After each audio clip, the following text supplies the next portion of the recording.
Hello, it's Nikki. How you doing? How's things? Welcome to day 2. I am delighted that you are here. Thank you so much for the amazing response to day 1. I'm so delighted to see, because I'm a bit of a stats nerd, as you will find out more and more as we go through this check-in process.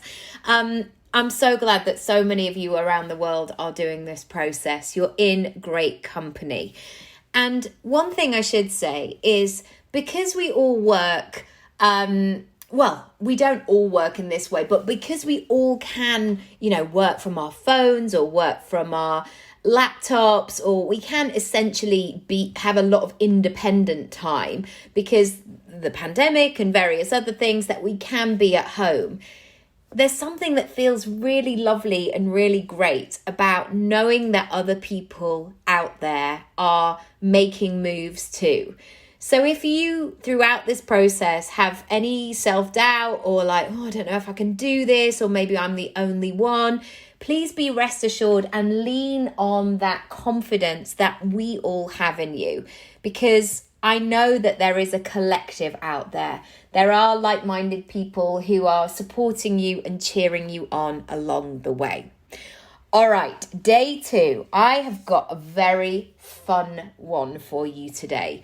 You're going to require your diary or your calendar, or if you just want to pick up your phone and have a look. I want you to write down 100, and if that 100 number is whoa, the fact that you've said 100, Nikki, means I will never ever do it, change the number. Go for 20, go for 10, go for 50, whatever feels good.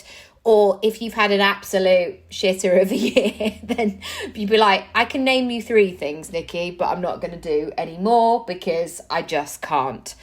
I want you to acknowledge whatever that number is, but I'm going to say 100 because I'm giving you a bit of a stretchy number here, that you have got joy from, that have been memorable for you, or that you've learned something, or I don't know. There are so many different ways that you can do this exercise.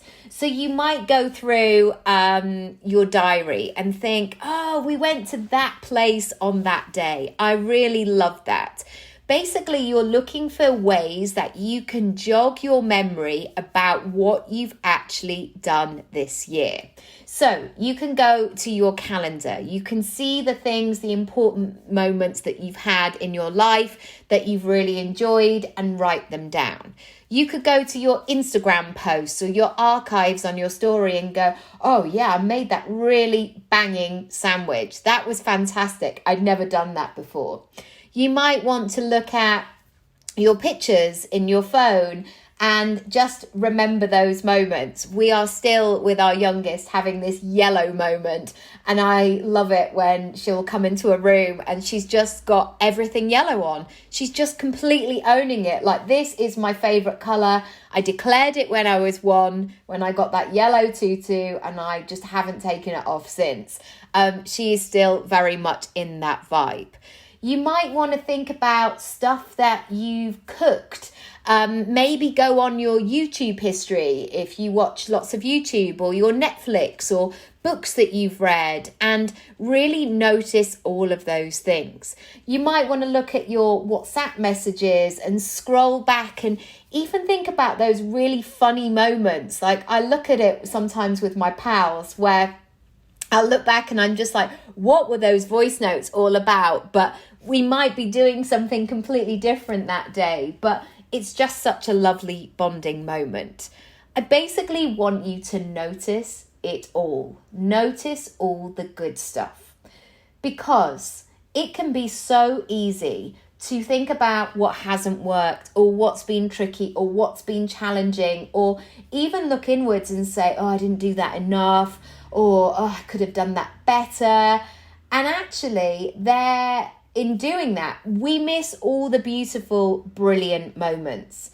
And sometimes when I've done this exercise, it's been such a fantastic reminder that I'm on my way. I'm on my way to doing the things that I want to do.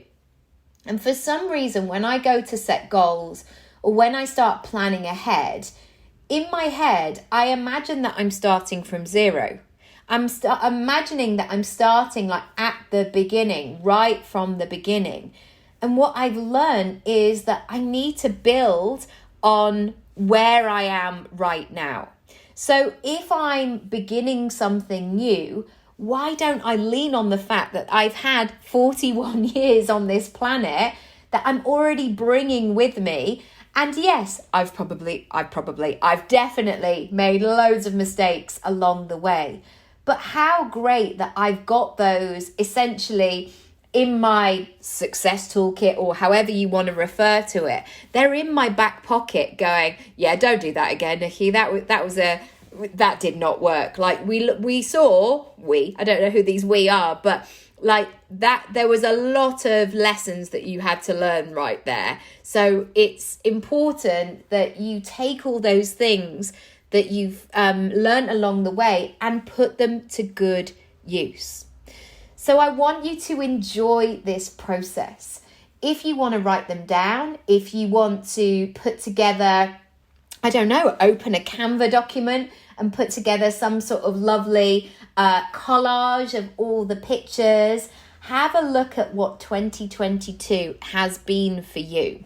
And again, you don't have to impress me, or you don't get to qualify unless you've been to 6 different holidays and, bought a brand new car. Like, this is not what this is about.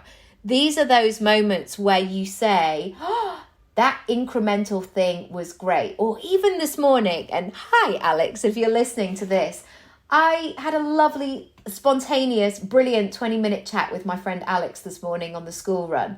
And it was so great. And I just came away like with a real spring in my step. That would have been one of the great things from this year for me. So don't think that you have to do those big, snazzy, Instagram-friendly things. It's about those smaller, simpler, maybe underlying things, or the more introverted things. Really acknowledge what those things are. As always, share it with your pal. Share it with yourself. Share it with a partner, a parent, a child. Do this exercise with a partner, a parent, or a child, or friend. Or if there's anything that you want to share with me, do so. I am here. hello@nickyraby.com. If you also get to a point where you're like, I've got 7 things, but I really thought that I would have 30 on my list. The next best place to go is to the goal setting place on my website, which is under Get Started. This is a really fantastic starting point going into the magical world of practical goal setting, and really remembering and spending time in a place and giving yourself that time to work out what you want. We all think that working out what we want and need is going to be super easy, and we're like, yeah, okay, I want this, and here's my other 500 requests. But I know myself, if I don't carve out that time properly to daydream, to think, to consider, I just say random things. We've all said it when people say, what do you want for your birthday? What do you want for Christmas? And you might just give a generic, I don't know, just get me anything. I want you to have and be and do and feel all the things that you want. So enjoy this exercise, really relish it. If you've got half an hour that you can do this, spend the time. Because you know what? You doing this exercise will signal to your brain, and I'm sure there'll be some kind of scientific research in this, and of course you could do your own, but like, brain, I like this. This feels really good. This thing that I did, that you and me did together, it made me feel fantastic. More of that, please. Turn up the brightness on all of those experiences and really enjoy that moment. You absolutely deserve it. As always, if I can help in any way, go to my Work With Me page, and I will see you tomorrow for day 3. Lots of love.